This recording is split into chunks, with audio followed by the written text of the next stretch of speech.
கர்த்தருடைய பரிசுத்த நாமத்துக்கு மகிமை உண்டாவதாக. இந்த வருஷத்தின் நியூ இயர் சர்வீஸ்ல எங்க சபையில வந்து ஆஹ், ஆண்டவர் வாக்குத்தத்தம் கொடுத்தார். முதல்ல திறந்த வாசலை உங்களுக்கு முன்பாக வைக்கிறேன் என்று சொல்லி, அப்ப நான் இரவு நேரத்துல கடந்த ஒரு 2-3 வாரத்துக்கு முன்ன இரவு நேரத்துல வந்து கொண்டிருந்தேன். அந்த இரவு நேரத்துல வந்து கொண்டிருக்க இந்த வசனம் எனக்கு ஞாபகத்துக்கு வந்தது. திறந்த வாசலை உங்களுக்கு முன்பாக வைக்கிறேன் என்று.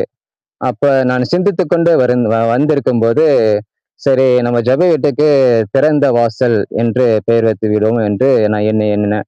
சரி, ஏற்கனவே பெயர் கொடுத்திருக்காரு ஆண்டவர், தேவனுடைய சபை ஜெப வீடு என்று.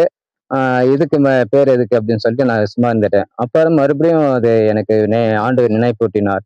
திறந்த வாசல் ஊழியம் என்று ஆண்டவர் எனக்கு பெயர் கொடுத்திருக்கார். இது நானா வந்து சிந்திச்சு ஏற்படுத்தவில்லை. ஆண்டவர் தான் எனக்கு அந்த வசனத்தின் மூலமாக பேசினார். இந்த ஊழியத்துக்கு திறந்த வாசல் ஊழியம் என்று ஆண்டவர் எனக்கு உணர்த்தினார், வெளிப்படுத்தினார். இந்த நான் செய்யற ஊழியத்துக்கு திறந்த வாசல் ஊழியம் என்று நம்ம தீர்மானித்திருக்கிறோம். கர்த்தருடைய பரிசுத்த நாமத்துக்கு மகிமை உண்டாவதாக. அல்லேலூயா, ஆமென்.